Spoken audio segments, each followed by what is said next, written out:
Welcome to this week's Real Estate Q&A. Here's where I address comments and questions from our YouTube community from the last week. Have a comment or question? Go ahead and post it in the comments section below on any of our videos, and you never know, I may address it in our upcoming show.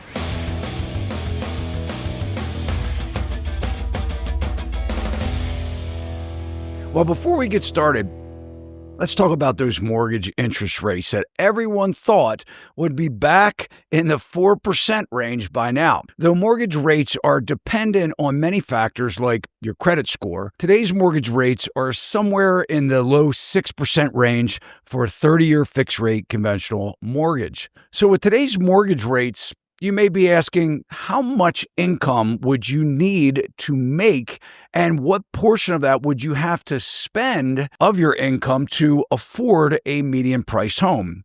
Well, let's take a look. So in this chart on the Atlanta Federal Reserve's website, which, by the way, all of the links are below in the show notes, as they are in every one of our podcasts. As we look at this chart, I want to point out a couple of things. Number one, you'll notice that this 30 line on this chart is the affordability, or what they say is the affordability threshold.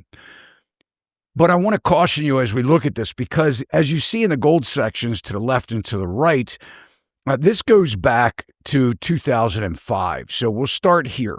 In January of 2005, you had to spend 39% of a median income. So if you're a median income earner, which, by the way, back then, median household income was $45,706. So if you made the median income, you would need to spend 39% of your income to buy, and this is at a 5.7% interest rate, to buy a median home price, which at that time in 2005 was $207,500. Now, I'm not going to tell you that we're going to have a 2008 housing crash. You know, if you've been following my show, and if you're listening to even mainstream media right now, you know that home prices are coming down in a lot of markets. But if we follow this along leading up to the 2008 crash, in 2006, affordability wasn't so hot. You needed actually 44% of a median income, which at that time was $48,796 a year, to afford that median home price, which was $231,583. That was kind of the peak. You could see that, right? 2006. Then you see what happened. If you bought a house in 2009, you only needed 28% of the median income. The median income earner only needed 28% to afford the median home price, and interest rates were at 4.8%. But look where we are today, right? So again, this 30 line is the affordability threshold. So even on this Federal Reserve chart, they're saying things aren't affordable. This only covers up into what we see here, September 25. Real estate's backward looking. And the reason is because if you buy a house today, we won't know what you paid for it until it closes, which would be 30 or 45 days from now. So they have some catch up to do here, but I can tell you we're not in a way better position right now. Median income earners are being really hit the most when it comes to affordability. So you could look at this chart, you could see for yourself there was a very good period of time where it was affordable, housing was affordable, and then as soon as we hit to somewhere about June of 21, May of 21, we started to really see this equilibrium go way out of whack, and we're still, a large portion of your income is going towards your home mortgage, which, by the way, does not include any maintenance costs and upkeep and things like that, replacement costs, which is where a lot of the buyers are really getting in trouble today. So in summary, looking at this chart, unless mortgage rates drop into the 4s, not the 6s or even the 5s, really, which you can get an FHA loan in the 5% range today. But regardless of that, unless we see mortgage rates get into the 4s again, home prices will need to continue to fall to the price ranges where more people can afford to buy a house. And that's, of course, unless incomes rise 40% or more to support the inflated cost of living. What are the chances of that? You could drop me a comment. All right, so let's take a look at this week's comments and questions. This video is brought to you by Sachs Realty.education. Many of the costly mistakes that people make when buying a house can be 100% avoided. To learn more, visit Sachs Realty.education and become an educated homebuyer today. So our first commenter says, AI is what they meant to say, is not going to create more jobs than it destroys. So this is coming from a recent podcast that I did with Todd Sheets, where he was saying that AI was basically going to create more jobs than it destroys. And that's what this commenter is saying. It's not. Elon Musk has even gone on record recently, and he's very invested in AI with his Grok. And Elon's a pretty smart guy. He said that AI will wipe out basically all desk jobs and compared it to lightning. The question is, what will people or what will companies need as a result of wiping out those desk jobs? And will this create more jobs like Todd Sheets had mentioned? He also said that within 20 years, or maybe sooner, Elon said maybe in 10 years even, that it would make work optional, that it's going to increase what can be done without people, without jobs very quickly, and that what will they do? I mean, is he referring to will be in some kind of a universal basic income at that point when these jobs are wiped out? But Elon said that work will become optional. So our next commenter, along this same spirit and same podcast, Ford also doubled his workforce pay and then got sued by Dodge for putting his workforce before investors, setting up a precedent, which we are seeing today. I was asking Todd about AI. We were talking about, it taking jobs. A lot of people feel that AI is going to wipe out jobs.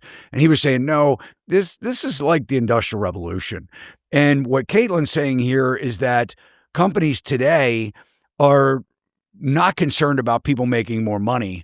And just like Ford back then, the investors were more concerned about their bottom line than paying people more money. And what happened back then was probably like we saw in 2020, when businesses get a rush of business and there's some type of boom. Now, Henry Ford obviously experienced this boom because he created that assembly line for cars to be built to make them more affordable for people to buy cars instead of horse and buggy. And as the demand skyrocketed, he needed a lot more employees and needed to pay them better in order to keep them so that he could continue to produce cars.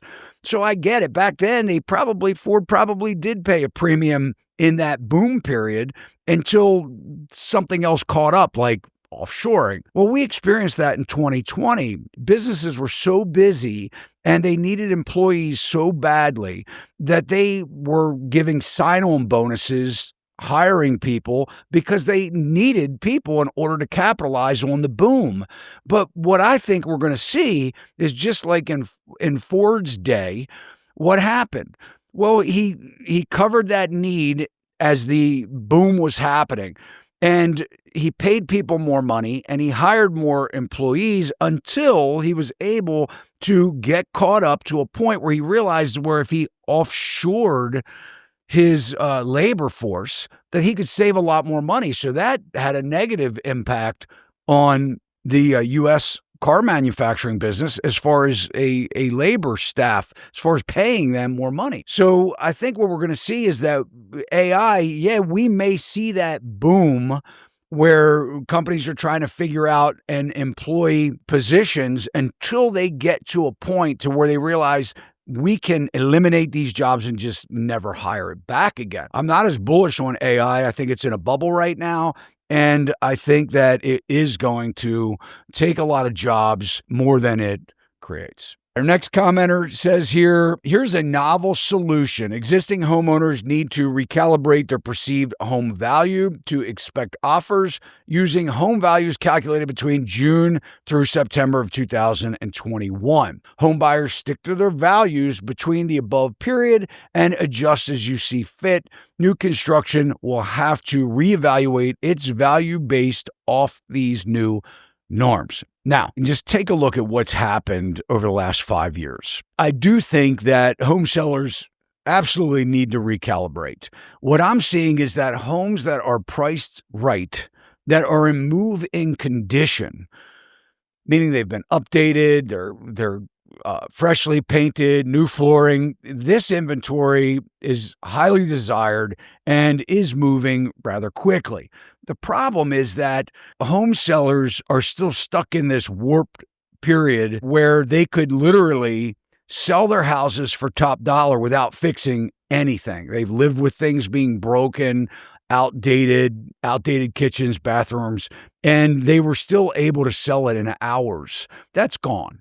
The houses that are still priced high compared to those move-in ready updated houses, they're only slightly underpriced from what I'm seeing on that move-in condition house that's been updated. They're very slow to drop those prices. And I think what's going to happen here is that if a seller wants to get rid of that outdated house that they haven't really put any money in since they've lived there, they haven't done updates, their HVAC's outdated, end of life, their appliances, their kitchens, their bathrooms, their roof is at end of life. I think they're absolutely going to have to drastically reduce their prices in order to get them sold. Which kind of gets us to our next comment here. And this is off a video that headlined that your house is priced too high.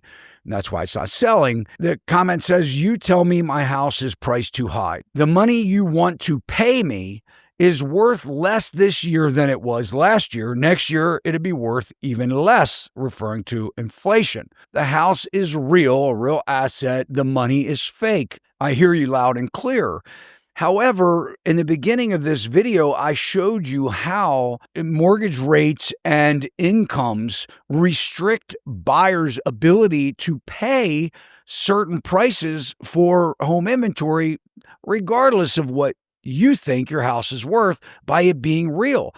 Unless we go to a situation where people can continue to pay cash for your home and they need to finance, that's going to dictate the price of the home because everybody is buying a monthly payment that needs a mortgage. Trust me on this. It's a fact, and that's why we're seeing home sales at decades low right now because of the disparity in home prices and income. Our next comment says there's too much technology, period. Some of the jobs the employers don't want to or can't afford to pay the benefits of employees, especially in small business. Then they want one person to do the job of 4 to have a job. That's insanity. Well, not all homes are dumps, and those sellers invested a lot of money into their homes, and now people can't afford to buy them because of high cost of taxes, interest, etc. The American dream needs to be affordable again. It's the government over the years' faults. Again, this is what we've been preaching. One of the things that I've said about the housing market and how it has held up for as long as it has with these high prices and these rising costs, not just maintenance, not just repair costs, replacement costs, but the taxes, the insurance, the higher interest rates right now that we're seeing in mortgages. By the way, that mortgage rates right now are not that bad comparing to the 50-year running average of 7.7% for 30-year fixed rate mortgage. There's still, mortgage rates are pretty good right now.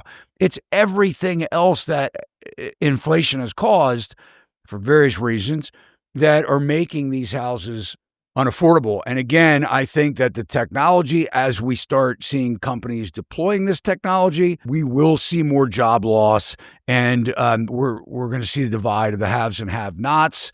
The question will be, will home prices continue to decline, or will the government step in with another stopgap to try and prevent it from happening? And then finally, way to go, Sachs, your chart regarding household income versus home prices. Your guest tried to say the Industrial Revolution helped the average worker improve the quality of life. Wrong. You nailed it with this chart.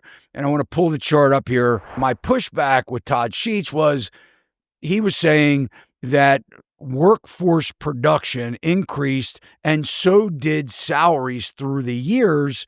and that AI will, in fact, have the same effect. Well, the same effect will be not good as I pull this chart up to push back and say, look, let's take a look at new home prices over the years as it relates to median income. So median new home prices and median incomes. The bottom line here is median household income. And by the way, when we go back to like 1971, a lot of households only had one income. We didn't have multiple income households and then multiple people in the household having multiple jobs. That wasn't the case back in 1971.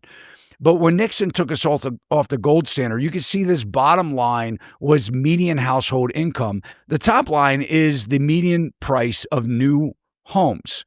And as you can see that after 1971, when we came off the gold standard, asset prices, those new home prices started going up. You could see what happened here in 2003. You could see what took effect when we peaked out in 2006 and 2007. Those prices came down. And then you could see what's really happened ever since 2013. That new home price has skyrocketed in comparison to median household income. So median household income has not kept up with the ability to afford the median priced new home. I guess the concern here is, why will AI all of a sudden increase the employer's desire to pay an employee so much more money based on their ability to produce more and to eliminate jobs? How does that equate to, okay, you lose a desk job at a certain median household income, and then all of a sudden now you're going to make more money to be able to afford a higher home price? I don't see it. One of three things has to happen. Number one, home prices have to come way down. Number two, median household incomes need to go way up, or mortgage interest rates have to go back down to that 2 to 3% range, which I don't see happening. Or a combination of all three, I guess, could be a fourth option. But again, let me know your thoughts and comments. We'll see you next week.